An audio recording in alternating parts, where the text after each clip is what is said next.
El escrito que aquí presentamos del notable teórico ruso del anarquismo comunalista, Piotr Kropotkin, fue realizado en 1905 a petición de la Enciclopedia Británica, para incluirlo en su 11ª edición.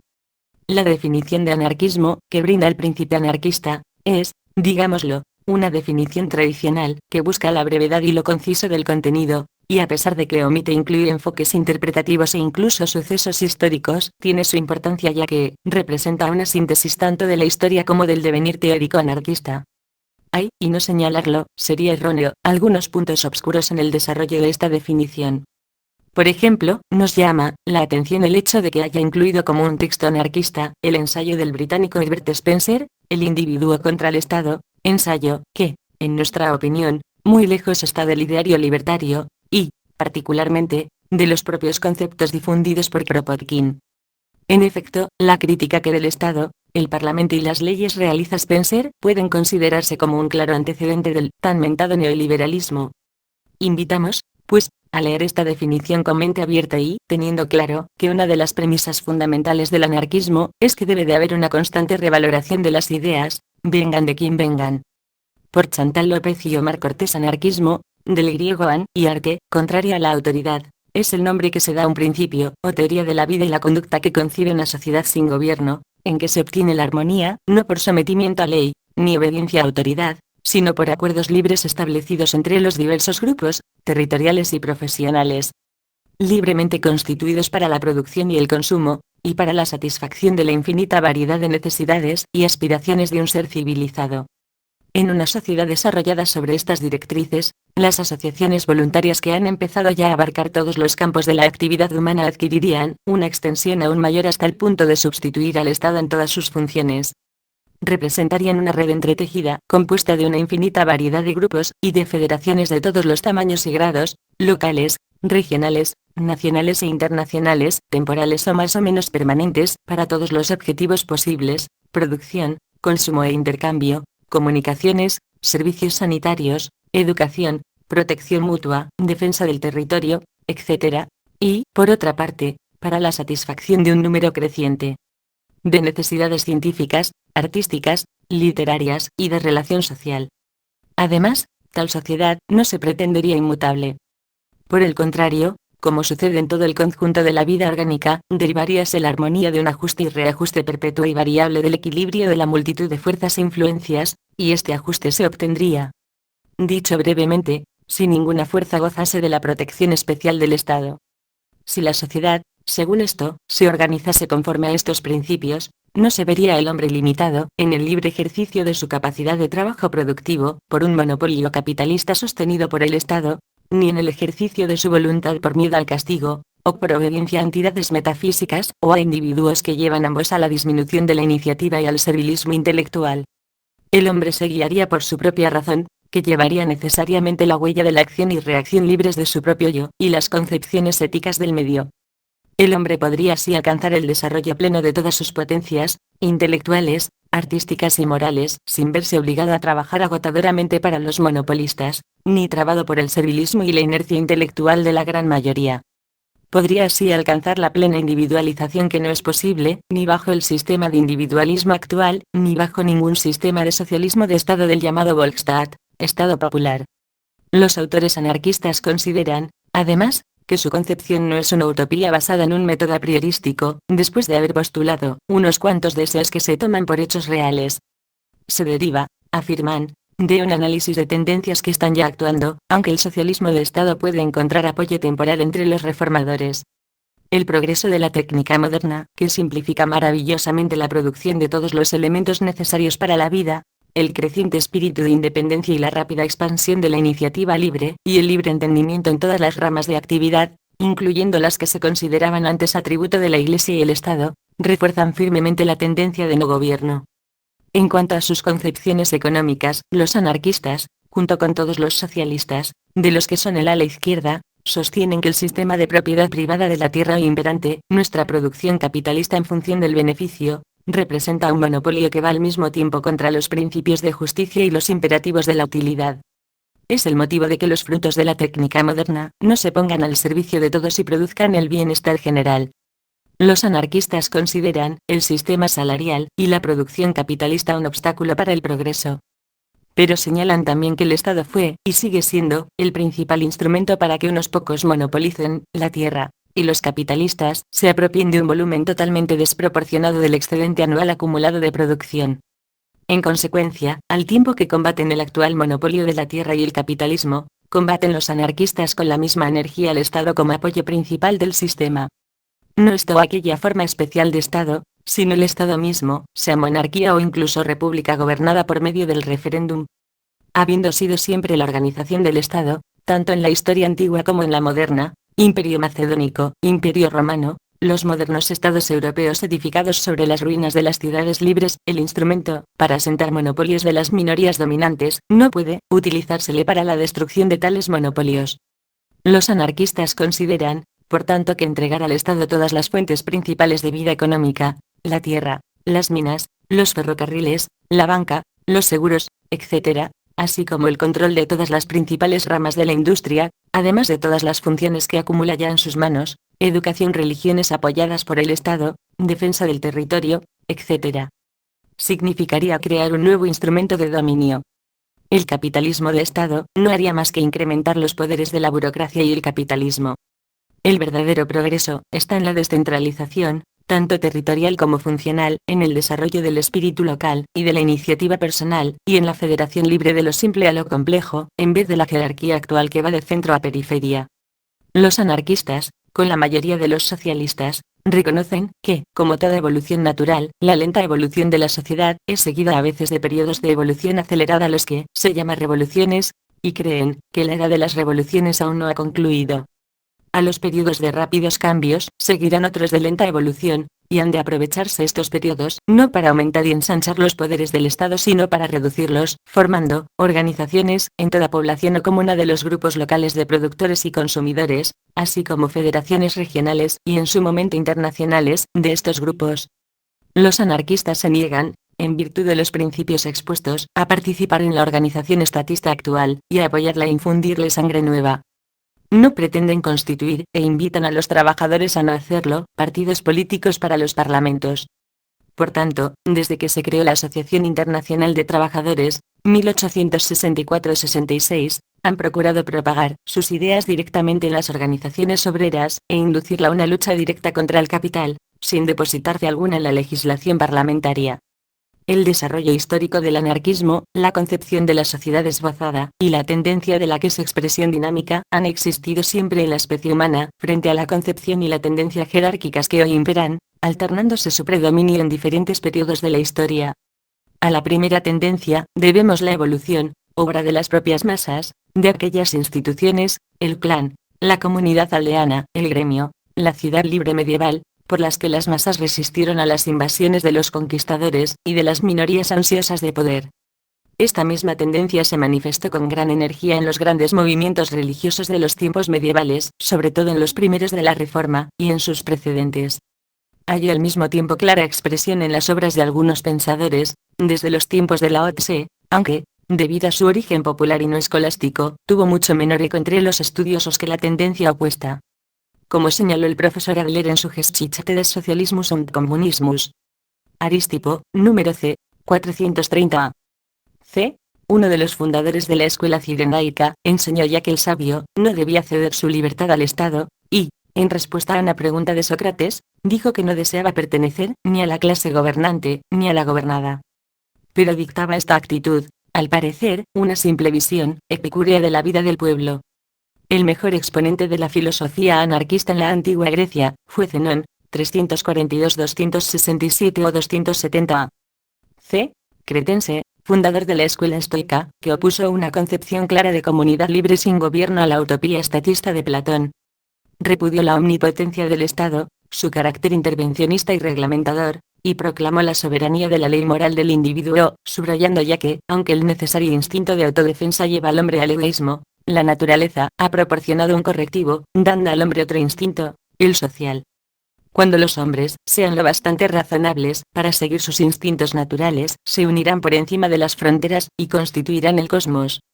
No necesitarán ya tribunales de justicia ni policía, no tendrán templos ni cultos públicos, no utilizarán moneda alguna, habrá donaciones libres en vez de intercambios. Por desgracia, no han llegado hasta nosotros las obras de Zenón y solo conocemos citas fragmentarias. Sin embargo, el hecho de que su misma formulación sea similar a la formulación utilizada hoy, muestra hasta qué punto es profunda la tendencia de la naturaleza humana, de la que fue portavoz. En tiempos medievales, encontramos los mismos puntos de vista sobre el Estado en el ilustre obispo de Alba, Marco Girolamo Movida, en su primer diálogo de Dignitate Republicae, Fed. Cavalli, en Men, del Instituto Bento, XII, Doctor Nis, Researches in the History of Economics. Pero sobre todo en varios primitivos movimientos cristianos, que empiezan en el siglo IX en Armenia, y en las predicaciones de los primeros husitas, sobre todo Chojecki, y los primitivos anabaptistas, en especial Hans Denk, Keller, en Apostel der Wiedertäufer, donde hallamos las mismas ideas, vigorosamente expresadas, subrayándose, claro está, sobre todo, sus aspectos morales. Rabelais y Fenelon, en sus utopías, expresaron también ideas similares, frecuentes también en el siglo XVIII entre los enciclopedistas franceses, como puede deducirse de expresiones aisladas, que se hallan esporádicamente en las obras de Rousseau, en el prefacio de Diderot al viaje de Bougainville, etc. Sin embargo, tales ideas no pudieron desarrollarse entonces probablemente a causa de la rigurosa censura de la Iglesia Católica Romana. Estas ideas hallaron expresión más tarde durante la Gran Revolución Francesa. Mientras los jacobinos hacían lo posible por centralizarlo todo en manos del gobierno, se ha descubierto ahora, por documentos recientemente publicados, que las masas populares, en sus municipalidades y secciones, lograron realizar un considerable trabajo constructivo. Se adjudicaron la elección de los jueces, la organización de suministros y equipo para el ejército y las grandes ciudades, proporcionaron trabajo a los parados, dirigieron las obras caritativas, etc. Intentaron establecer incluso una correspondencia directa entre las 36.000 comunas de Francia por intermedio de un consejo especial, al margen de la Asamblea Nacional, Sigismund Lacreix, Actes de la Commune de París. Fue Godwin, en su Enquiry Concerning Political Justice, 2 vols, 1793, el primero que formuló las concepciones políticas y económicas del anarquismo, aunque no diese tal nombre a las ideas expuestas en su notable obra. Las leyes, escribió, no son producto de la sabiduría de nuestros antepasados, son producto de sus pasiones, su timidez, sus envidias y su ambición. El remedio que ofrecen es peor que los males que pretenden curar. Si se aboliesen todas las leyes y tribunales, y solo en ese caso, y si se dejase decidir sobre los pleitos que surjan a hombres razonables elegidos para este fin, se crearía gradualmente auténtica justicia. En cuanto al Estado, Godwin pedía abiertamente su abolición. Una sociedad, escribió, puede existir perfectamente sin gobierno, si las comunidades son pequeñas y absolutamente autónomas. Respecto a la propiedad, afirmó que solo la justicia debe regular los derechos de cada cual a todo objeto capaz de contribuir al beneficio de un ser humano, el objeto debe ir a quien más lo necesite. Su conclusión era el comunismo. Pero Godwin no tuvo el valor de mantener sus opiniones. Reelaboró totalmente más tarde su capítulo sobre la propiedad, y mitigó sus enfoques comunistas en la segunda edición de Political Justice, 8 vols, 1796. Proudhon fue el primero que utilizó, en 1840, que es la propiedad, el nombre de anarquía aplicándolo al estado social de no gobierno. El nombre de anarquistas lo habían aplicado abundantemente los girondinos durante la Revolución Francesa a los revolucionarios que no consideraban que la tarea de la revolución debiera limitarse a derrocar a Luis XVI, e insistían en que se tomara una serie de medidas económicas, abolición de derechos feudales sin indemnización, devolución a las comunidades de los pueblos de las tierras comunales cercadas desde 1669. Limitación de la propiedad de la tierra a 120 acres, impuesto progresivo sobre la renta, organización nacional de los intercambios en base a un valor justo, que empezaba ya a llevarse a la práctica, etc. Proudhon abogó, pues, por una sociedad sin gobierno, y utilizó el término anarquía para designarla. Proudhon rechazó, como se sabe, todo esquema de comunismo que pudiese conducir a la especie humana a acabar en monasterios o barracones comunistas, o también todos los planes de socialismo de Estado, o amparado por el Estado, propuestos por Louis Blanc y los colectivistas. Cuando proclamó en su primera memoria sobre la propiedad es robo, aludía únicamente a la propiedad en su sentido actual, según el derecho romano, de derecho de uso y abuso. Entendía, por otra parte, los derechos de propiedad en el sentido limitado de posesión, considerándola la mejor protección contra las intromisiones del Estado. Al mismo tiempo, no deseaba desposeer violentamente a los propietarios de la tierra, las viviendas, las casas, las fábricas, etc. Prefería alcanzar el mismo fin, estableciendo que el capital no pudiese producir interés, y se proponía lograrlo con un banco nacional, basado en la confianza mutua de todos los dedicados a la producción, que acordarían intercambiar sus productos según el valor de coste, por medio de cheques de trabajo que representasen las horas de trabajo necesarias para producir determinado artículo. Según este sistema, que Proudhon llamaba mutualismo, todos los intercambios de servicios serían estrictamente equivalentes. Además, tal banco podría prestar dinero sin interés, exigiendo solo sobre un 1%, menos incluso, para cubrir los gastos de administración. Al poder así cualquiera tomar prestado el dinero necesario para comprar una casa, nadie querría ya pagar una renta al año por utilizarla. Se lograría así fácilmente, sin expropiación, una liquidación social general. Lo mismo se aplicaba a minas, ferrocarriles, fábricas, etc. En una sociedad de este tipo, el Estado sería inútil. Las principales relaciones entre los ciudadanos se basarían en el acuerdo libre y se regularían por una simple contabilidad. Las disputas se resolverían por arbitraje. Las características más destacadas de la obra de Proudhon fueron la crítica profunda del Estado y de todas las formas posibles de gobierno y una penetrante visión de todos los problemas económicos. Hemos de añadir que el mutualismo francés tuvo su precursor en Inglaterra en William Thomson, que empezó siendo mutualista antes de hacerse comunista, y en sus seguidores John Gray, A Lecture on Human Opinions, 1825, The Social System, 1831, y J. F. Braille, Labour's Bronx and Labour's Remedy, 1839. Tuvo también su precursor en América. Josiah Barren, nacido en 1798, B.S.W. Baylis, Josiah Barren, The First American Anarchist, Boston, 1900, que pertenecía a la Nueva Armonía de Owen, y consideró que el fracaso de esta empresa se debió más que nada a la supresión de la individualidad y a la falta de iniciativa y de responsabilidad. Estos defectos, enseñó, eran inherentes a todo plan basado en la autoridad y la comunidad de bienes. Abogó, en consecuencia, por la completa libertad del individuo. En 1827, abrió en Cincinnati un pequeño almacén rural que fue el primer almacén de equidad y al que la gente llamó tienda a tiempo, porque se basaba en trabajo cambiado hora por hora de todo tipo de productos. El costo límite del precio, y, en consecuencia la abolición del interés, era la consigna de su almacén, y más tarde de su pueblo Equidad, junto a Nueva York, que aún existía en 1865. La Casa de Equidad del Sr. Kate en Boston, creada en 1855, es también digna de citar. Mientras que las ideas económicas de Proudhon, y sobre todo el Banco de Ayuda Mutua, hallaron apoyo e incluso aplicación práctica en los Estados Unidos, su concepción política anárquica halló muy poco eco en Francia, donde el socialismo cristiano de Lamennais y los Fourieristas, y el socialismo de Estado de Louis Blanc, y los seguidores de Saint-Simon, dominaban. Estas ideas hallaron sin embargo cierto apoyo temporal entre los hegelianos alemanes, Moses Hess en 1843 y Karl Grun en 1845, que abogaron por el anarquismo. Además, al dar origen el comunismo autoritario de Wilhelm Weidling a una oposición entre los obreros suizos, Wilhelm Marr la expresó en los años 40. Por otra parte, el anarquismo individualista halló, también en Alemania, plena expresión en Max Stirner, Caspar Schmidt, cuyas notables obras, Der Einzige und sein Eigentum, y sus artículos en Rheinische Zeitung, permanecieron completamente desconocidos hasta que John Henry Mackay llamó la atención sobre ellos. El profesor V.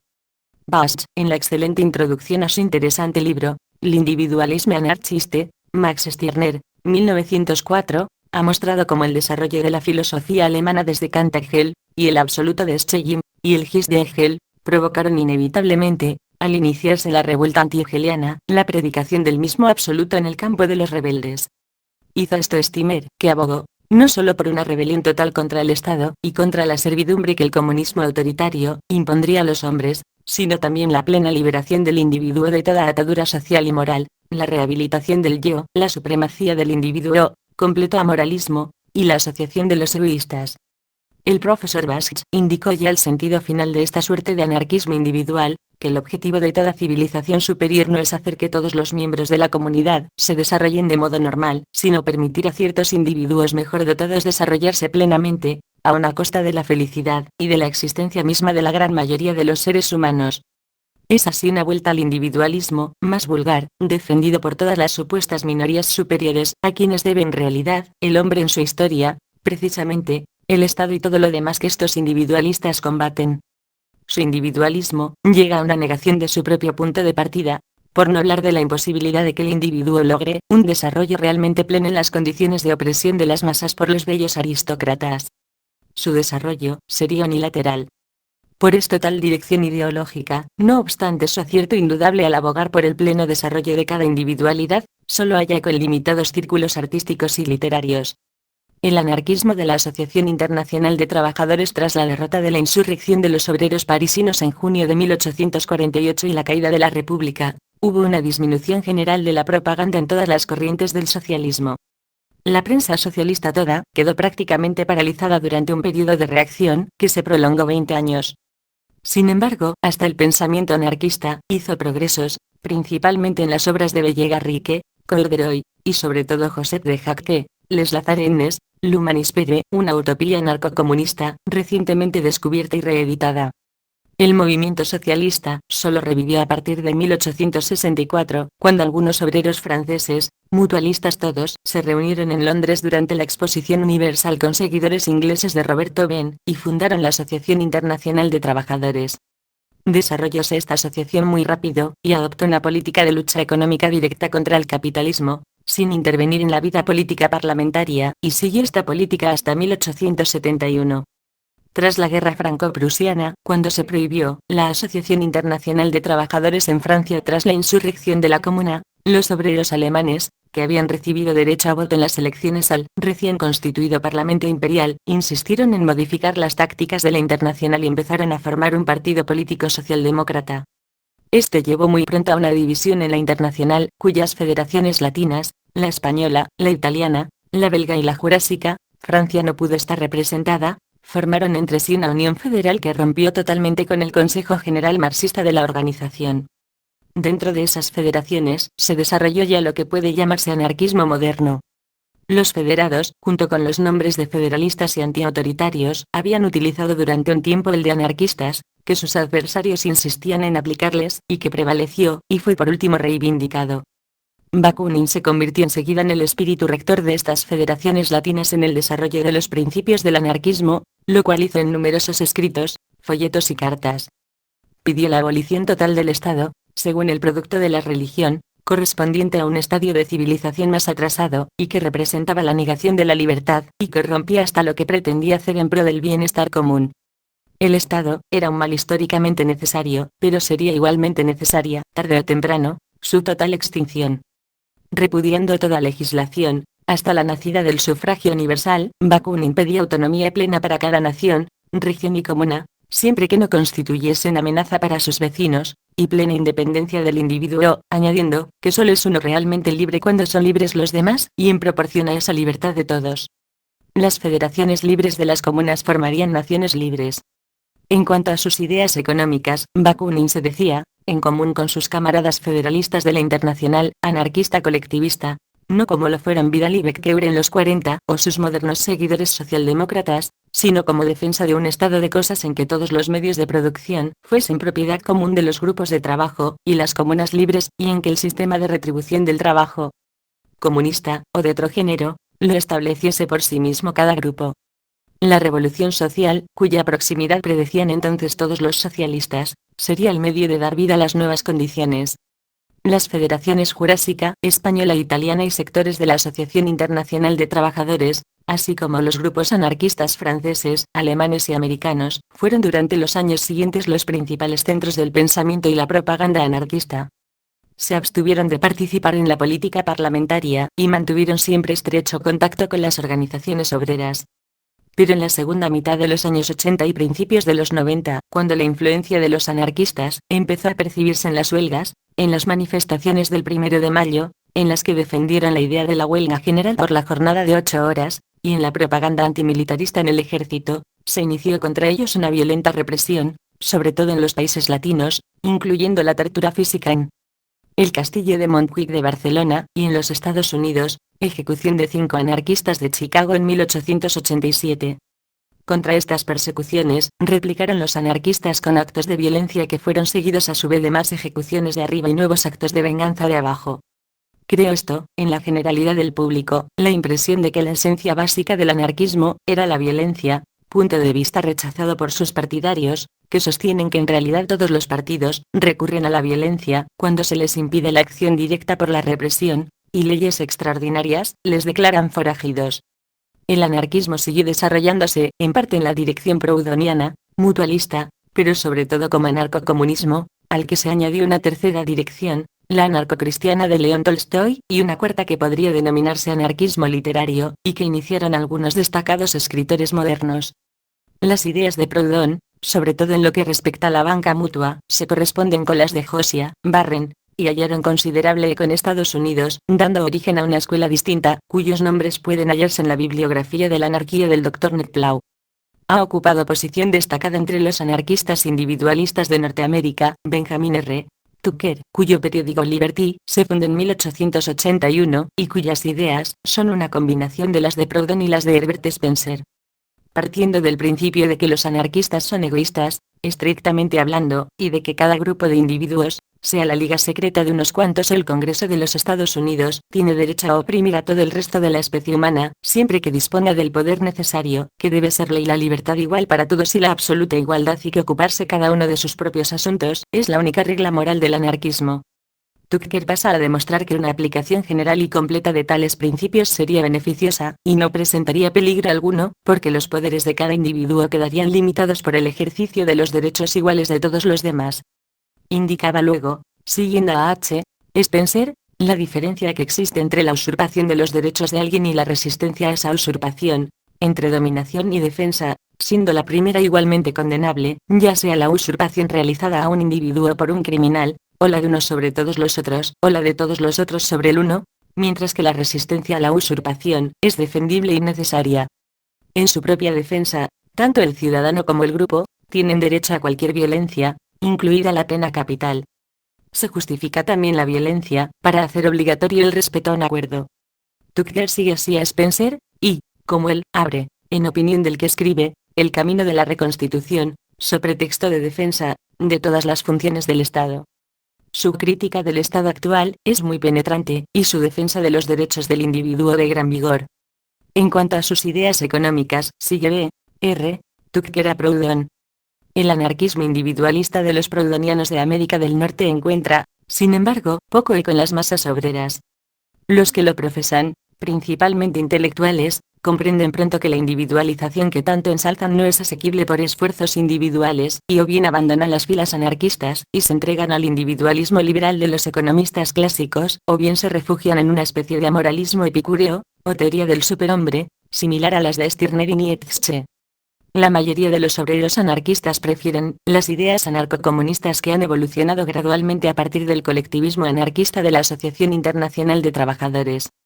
A esta dirección pertenecen, y nombro solo a los exponentes más conocidos del anarquismo, Eliseo Reclus, Jean Grave, Sebastián Faure y Emilio Proget en Francia, Enrico Malatesta y Covelli en Italia, Ricardo Mella, A. Lorenzo y los autores, desconocidos la mayoría, de muchos excelentes manifiestos de España, Joan Most entre los alemanes, Spies, Parsons y sus seguidores en los Estados Unidos, etc.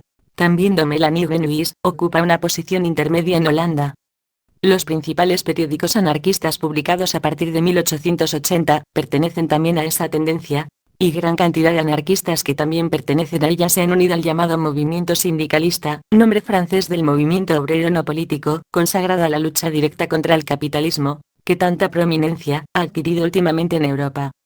Como anarcocomunista, el que esto escribe trabajó muchos años para desarrollar las siguientes ideas: mostrar la conexión lógica e íntima que existe entre la filosofía moderna de las ciencias naturales y el anarquismo, dar al anarquismo una base científica para el estudio de las tendencias que son patentes hoy en la sociedad y que puede indicar su posterior evolución, y establecer las bases de la moral anarquista.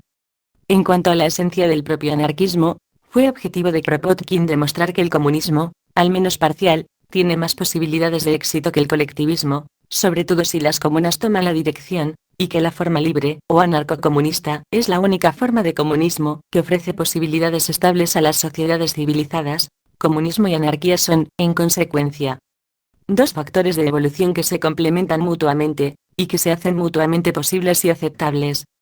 Ha intentado, además, indicar cómo, durante un periodo revolucionario, una gran ciudad, si sus habitantes aceptan la idea, podría organizarse según las directrices del comunismo libre. La ciudad garantizaría a todo habitante vivienda, comida y ropa en proporción correspondiente al bienestar de que hoy solo disfrutan las clases medias, a cambio de un trabajo de mediodía, o de 5 horas, y que todo lo que se considerara lujo podría obtenerse de modo general si los individuos se uniesen durante la otra mitad del día en todo género de asociaciones libres que persiguiesen los diversos objetivos posibles, educativos, literarios, científicos, artísticos, deportivos, etc.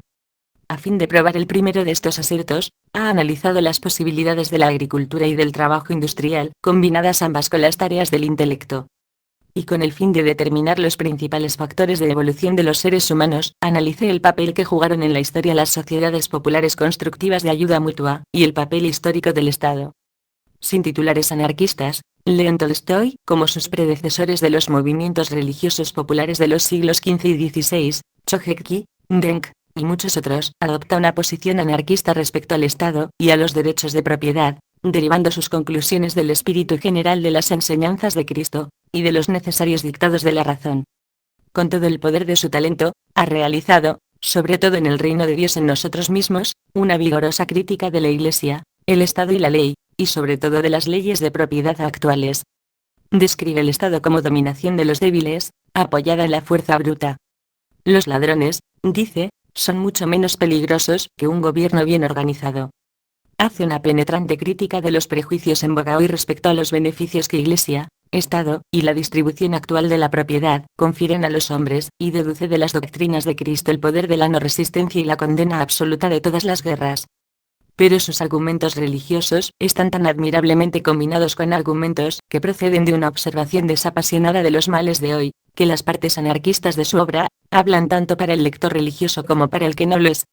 Resultaría imposible explicar aquí, en tan breve bosquejo, la penetración, por una parte, de las ideas anarquistas en la literatura moderna, y la influencia, por otra, que las ideas libertarias de los mejores escritores contemporáneos han ejercido en el desarrollo del anarquismo. Pueden consultarse los 10 grandes volúmenes del suplemento literario del periódico La Revolte y también el de Temps Nouveaux, en el que hay citas de las obras de centenares de autores modernos que exponen ideas anarquistas, para comprender hasta qué punto está estrechamente relacionado el anarquismo con todo el movimiento intelectual de nuestro tiempo. Liberty de J. Saint-Mill, Individual versus Testate de Spencer, Morality without obligation or sanction de Jean-Marie Guillaume, y la morale, l'art et al y la religión de Fouquier, las obras de Multatuli, E. Douves de Kerr, Arte y Revolución de Ricardo Wagner, las obras de Nietzsche, Emerson, W. George Garrison, Thoreau, Alejandro Herzen, Edward Carpenter, etc., y en el campo de la literatura propiamente dicha. Los dramas de Ibsen, la poesía de Walt Whitman, Guerra y paz de Tolstoy, París y el trabajo de Zola, los últimos libros de Merezkovsky e infinidad de obras de autores menos conocidos, están llenas de ideas que muestran cuán estrechamente relacionado está el anarquismo con los quehaceres del pensamiento moderno que sigue la misma tendencia de liberar al hombre de las ataduras del Estado y del capitalismo.